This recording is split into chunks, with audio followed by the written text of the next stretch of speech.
BPL এর চট্টগ্রাম পর্ব cover করতে সেখানে রয়েছেন সহকর্মী শাহান পাপন, সরাসরি যোগ দিচ্ছেন তিনি আমাদের সাথে। পাপন, দুটো বিষয় জানতে চাই। একটা হচ্ছে রাজশাহীর সব ক্রিকেটাররা কি টাকা পেয়েছেন, এটি একটি বিষয়। আরেকটি বিষয় হচ্ছে আজকের ম্যাচে এই কদিনের ঝামেলার কোনো প্রভাব ক্রিকেটারদের মধ্যে পড়ছে কিনা, আপনার কি মনে হচ্ছে, জানাবেন বিস্তারিত।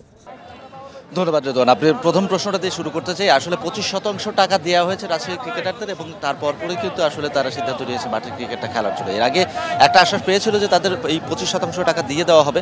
সেই আশ্বাসে তারা আসলে পরের দিন অনুশীলনে আসে এবং তারপরের দিন অর্থাৎ আজকে মাঠে নামার আগেই অর্থাৎ গত রাতে তাদেরকে 25% টাকা দেওয়া হয়েছে। 19 তারিখের মধ্যে আরও 25% টাকার চেক দেওয়া হবে, সেই রকম একটা কথা কিন্তু তারা বলেছে। যদিও এখনও পর্যন্ত রাজশাহীর দুর্বার রাজশাহীর কর্তৃপক্ষের কেউই গণমাধ্যমের সাথে এই বিষয়ে কথা বলেনি।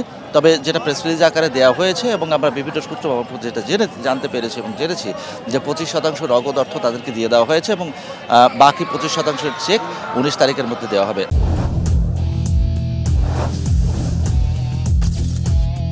এবং যে কথাটা আপনি বলছেন, আপনার আরও একটা প্রশ্ন ছিল যে এই খেলাতে আসলে রাজশাহীর যে ব্যাপারটা ঘটেছিল সেটা আসলে কোনো প্রভাব ফেললো কিনা। 184 রানের টার্গেট দিয়েছে রাজশাহী অপোনেন্ট সিলেট স্ট্রাইকার্সকে। খেলায় যে তার কোনো প্রভাব পড়েনি সেটা কিন্তু আসলে স্পষ্টই আমরা দেখতে পেলাম এবং সাবলীলভাবেই তারা আসলে খেলে গেলেন। তাদের সামর্থ্য অনুযায়ী সাগরিকায় আসলে ডিসপ্লেটা করলো এবং আমরা যেটা প্রত্যাশা করছি বারবারের মতো যে উপভোগ্য একটা খেলা হবে নিশ্চিতভাবেই, এবং সেই উপভোগ্য খেলার মধ্য দিয়ে রাজশাহীর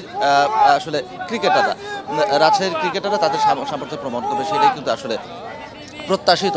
এবং দর্শকের কথা যদি বলি, যথারীতি দর্শকের কিন্তু একেবারে জ্যাম প্যাক গ্যালারি বাইরে। শাহান পাপন, বিস্তারিত জানতে পারলাম আপনার কাছ থেকে, ধন্যবাদ আপনাকে।